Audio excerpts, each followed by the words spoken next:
में सभी का अधिकार है धरना प्रदर्शन करना, लेकिन बार बार मुख्यमंत्री धरना पे बैठ जाना या काला कोट पहन के सुप्रीम कोर्ट में पहुंच जाने का अर्थ क्या है?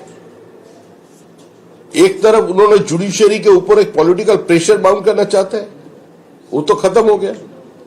अभी किसी संवैधानिक संस्था के ऊपर वो प्रशासनिक उसका जो स्थिति है उसका प्रेशर देना चाह रहे हैं, तो करे, वो चुनाव आयोग के सोचने का विषय है। जो कॉन्स्टिट्यूशन का कस्टोडियन है वो लोग इसमें चिंता व्यक्त करेंगे, वो लोग सोचेंगे, हम लोग का कुछ नहीं है। ममता जी धरना देंगे तो देंगे, क्या है इसमें? और तृणमूल कांग्रेस पश्चिम बंगाल की जनता के लिए चिंतित नहीं है, बहुसंख्यक के लिए चिंतित नहीं है। बांग्लादेश का जितना मुस्लिम घुसपैठिया है, जो एक दिन इस देश को नापाक बोल के देश छोड़कर चले गए थे, जो इस देश को दारुल हक मानते थे, वही लोग आज भारत में आ रहे हैं। और जिसका कारण 2005 साल में मुख्यमंत्री सारे वोटर लिस्ट और वोट सारे दस्तावेज उन्होंने स्पीकर के टेबल के ऊपर फेंक कर चले आए थे, रो करके। उन्होंने बोली थी यही, जो सीपीएम ने सारे बांग्लादेशी घुसपैठिया का नाम वोटर लिस्ट में दाखिल कर दिया, ऐसे कैसे चुनाव होगा?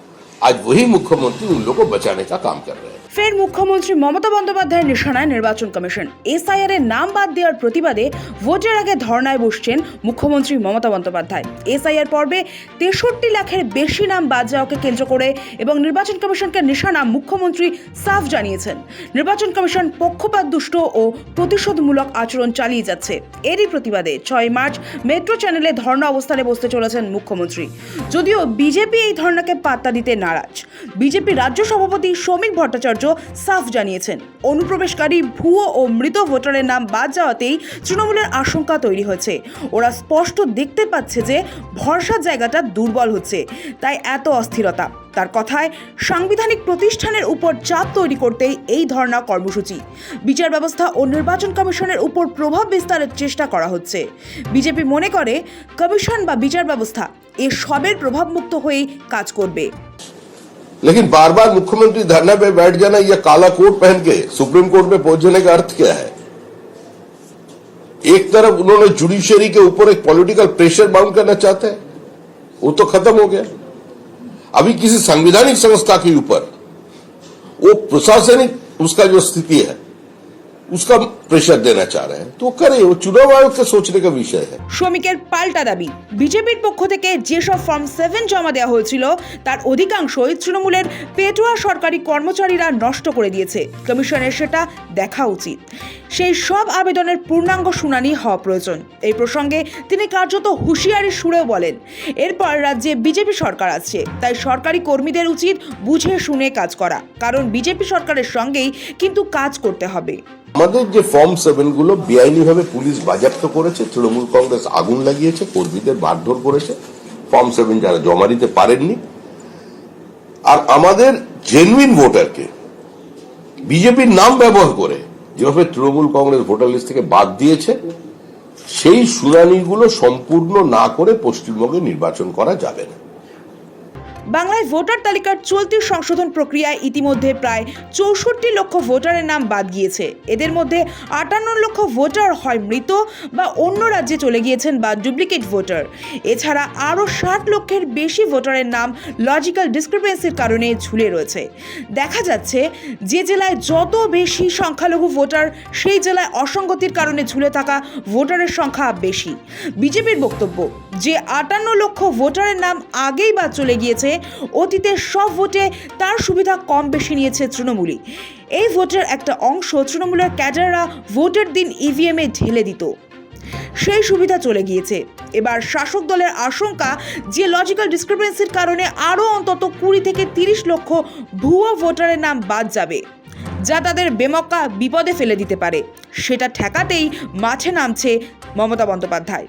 তৃণমূল চেষ্টা করছে ওই 60 লক্ষকে কোনো বাধা বিচার না করেই ভোটার তালিকায় রাখতে।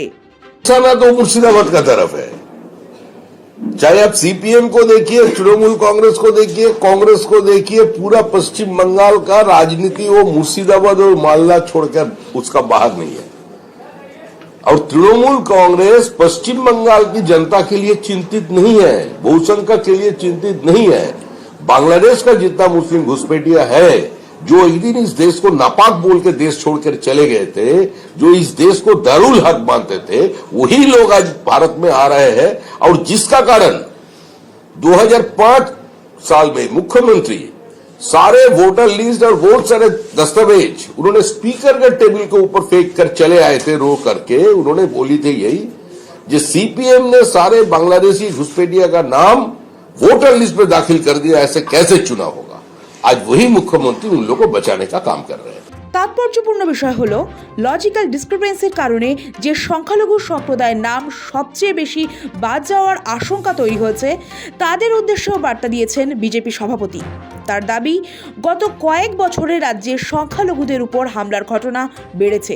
বিজেপি শাসিত রাজ্যের সঙ্গে এ ব্যাপারে তুলনা টেনেছেন শ্রমিক।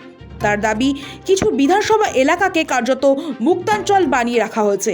সিতাই, শীতলকুচি ও ডায়মন্ড হারবারের নাম উল্লেখ করে তিনি বলেন, বিরোধী দলকে আটকে রাখার ধারাবাহিক চেষ্টা চলছে এই সব জায়গায়।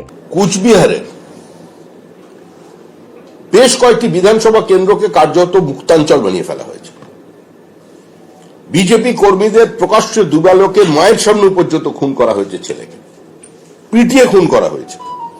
এখনো আমাদের বহু কর্মী ওখানে বাইরে আছেন, তাও বিজেপি কে তুলে দিতে পারেনি।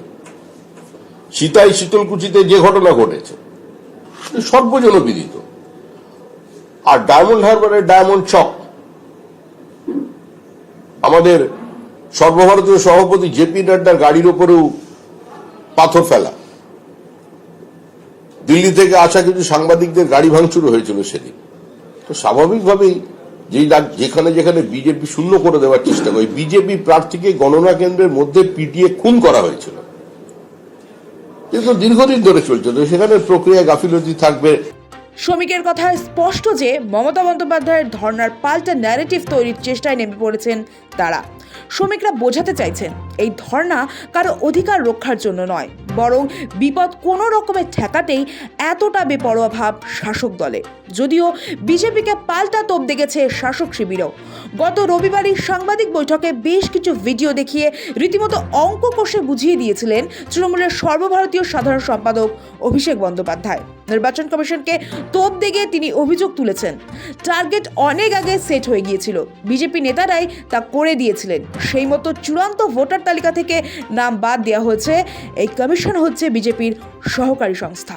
हम पहले डिटेक्ट करेंगे, डिलीट करेंगे और फिर रिपोर्ट करेंगे। ইয়ারে যদি 50 লাখ বাদ যায়, এখানে 1,25,00,000 বাদ যাবে। ममता बनर्जी 1 करोड़ घुसपैठिए के नाम बंगाल की वोटर लिस्ट में है। उन्होंने धोकर इन सब इन्फिल्ट्रेटर्स को भारत का नागरिक बना दिया। এসআইআরে কমপক্ষে 1,20,00,000 মানুষ বাদ যাবে। 1 লক্ষ কেন 2 লক্ষ বাদ যেতে পারে। মারু পড়া। অমিত শাহ বলে না, ক্রোনোলজি সমঝো, আপনারা ক্রোনোলজি বুঝুন। 58 লক্ষ নাম প্রথমে বাদ দেওয়া হলো। কালকে দেখানো হয়েছে যে ফর্ম 7-এর মাধ্যমে 5,48,000, মানে 5.5 লক্ষ। তাহলে 58 লক্ষ আর প্রায় 6 লক্ষ যদি আমি ধরি, তাহলে কত হলো? 60,06,675 আন্ডার অ্যাডজুডিকেশন। তার মানে 64 আর 60 কত হলো? 1,24,00,000। শুভেন্দু অধিকারী বলেছে 1,25,00,000।